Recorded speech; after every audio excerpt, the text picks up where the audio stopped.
نبی صلی اللہ علیہ وسلم کے ایک صحابی تھے حضرت جابر رضی اللہ تعالیٰ عنہ۔ حضرت جابر رضی اللہ تعالیٰ عنہ کے والد تھے حضرت عبداللہ، وہ بھی صحابی تھے، یعنی باپ اور بیٹا دونوں صحابی تھے۔ حضرت جابر بن عبداللہ، آپ نے نام بھی سنا ہوگا اکثر علماء سے، جابر بن عبداللہ۔ جابر بھی صحابی ہیں اور ان کے والد عبداللہ بھی صحابی ہیں۔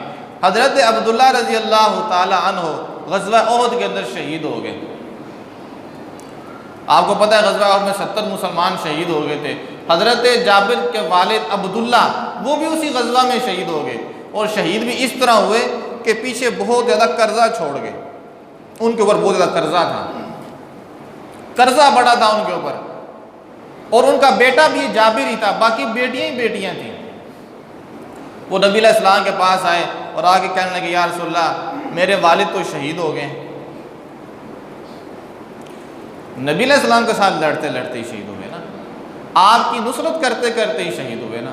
تو آیا وہ پریشانی لے کے یا رسول اللہ والد شہید ہو گیا اور اتنا قرضہ ہے۔ تو آپ نے کہا ٹھیک ہے، وہ جو تمہارا باغ ہے نا، تو تم نے ایسے کرنا ہے کہ وہ جو باغ کی جو کھجوریں ہوں گی نا، جتنی قسم کے وہ کھجوریں ہوں گی نا اتنی تم نے ڈھیریاں بنا لینی ہیں۔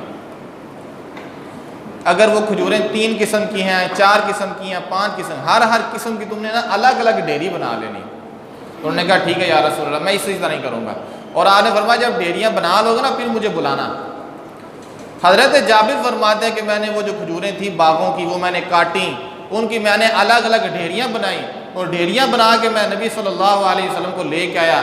آپ نے ان کو بڑا غور سے دیکھا ڈھیریوں کو، ان کی طرف سے ایک چکر بھی آپ نے لگایا، 1 یا 2-3 چکر بھی آپ نے لگائے ان کے ارد گرد، ان کو جیسے ایک بندہ کسی ڈھیر کو بڑے غور سے دیکھتا ہے نا، اسی طرح نبی علیہ السلام نے ان ڈھیریوں کو بھی بڑے غور سے دیکھا۔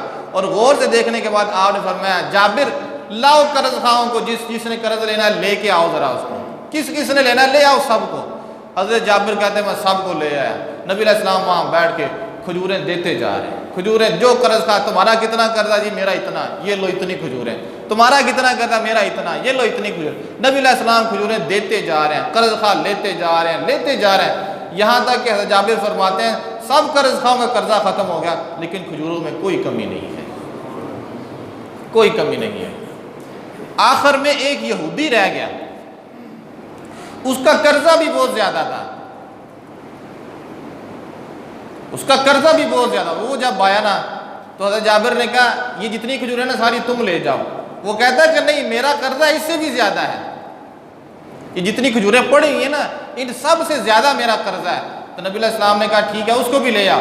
وہ آیا اور آپ نے فرمایا ٹھیک ہے میں تمہیں کھجوریں دیتا ہوں۔ تو نبی صلی اللہ علیہ وسلم کھجوریں دیتے رہے یہاں تک کہ جب اس کا قرضہ ختم ہو گیا تو حضرت جابر فرماتے ہیں جب اس کا قرضہ ختم ہوا تھا کھجوروں میں کچھ کمی آئی تھی، لیکن وہ یہودی جس کا قرضہ ان سب کھجوروں سے بھی زیادہ تھا، نبی علیہ السلام کی برکت سے وہ سارا قرضہ اتر گیا۔ وہ جو یہودی تھا نا آخر میں اس کا قرضہ بھی اتر گیا۔ جب یہ یہودی قرضہ لینے کے لیے آیا تھا نا، کیونکہ اس کا قرضہ ساری کھجوروں سے زیادہ تھا، تو جابر نے کہا یا رسول اللہ وہ ایک یہودی جو ہے نا اس کا قرضہ تو سب سے زیادہ ہے، وہ کہتا میرا قرضہ ان کھجوروں سے بھی زیادہ ہے۔ تو آپ نے فرمایا اچھا۔ تو آپ پھر اٹھے، آپ نے پھر کھجوروں کو دیکھا اور وہاں ایک چکر لگایا۔ حضرت عمر یہ منظر دیکھ رہے تھے، حضرت عمر فاروق رضی اللہ تعالیٰ عنہ وہ منظر دیکھ رہے تھے۔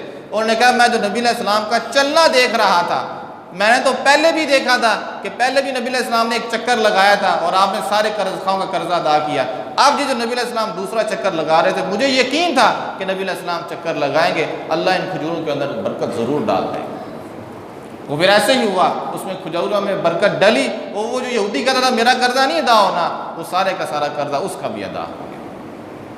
تو اتنی برکت اللہ تعالیٰ نے مسلمانوں کے اندر آپ صلی اللہ علیہ وسلم کی وجہ سے رکھی تھی۔ ظاہر ان کی قربانیاں بھی بڑی تھی نا، یہ صرف آپ برکتیں نہ دیکھیں لوگ پریشان ہو جاتے، آپ یہ بھی دیکھیں کہ ان کی قربانی کتنی بڑی تھی۔ ہمیں تو پکی پکائی روٹی مل رہی ہے، پکا پکایا مل رہا ہے، گھر میں سارا کچھ مل رہا ہے، وہ تو ہم نے نہ قدری شروع کر دی اس کی سزائیں مل رہی ہیں، وگرنہ ہمیں سارا کچھ پکا پکایا مل رہا ہے۔ وہ تو اسلام کے اول دور کے لوگ تھے،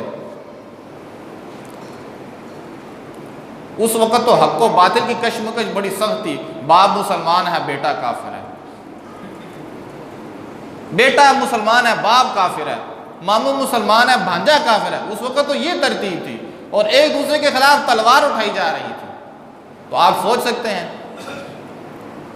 حضرت ابو حذیفہ رضی اللہ تعالیٰ عنہ کھڑے ہیں، ان کا والد عتبہ سامنے کھڑا ہے، ابو حذیفہ مسلمانوں کی طرف ہے، عتبہ کافروں کی طرف ہے، ابو حذیفہ کے سامنے ان کا والد قتل ہو جاتا ہے۔ یہ کوئی چھوٹی بات ہے؟ حضرت عمار رضی اللہ تعالیٰ عنہ کے سامنے ان کے والد اور والدہ ایک ہی دن قتل کر دیے جاتے ہیں۔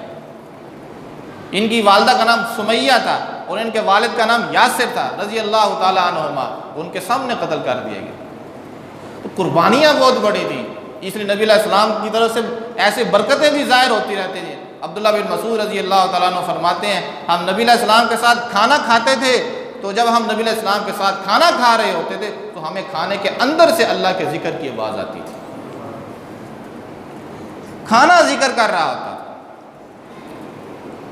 ان کی قربانیاں بھی بڑی تھی، تو پھر اس کے نتیجے میں اللہ نے ان کو بڑی بڑی نشانیاں بھی دکھائیں۔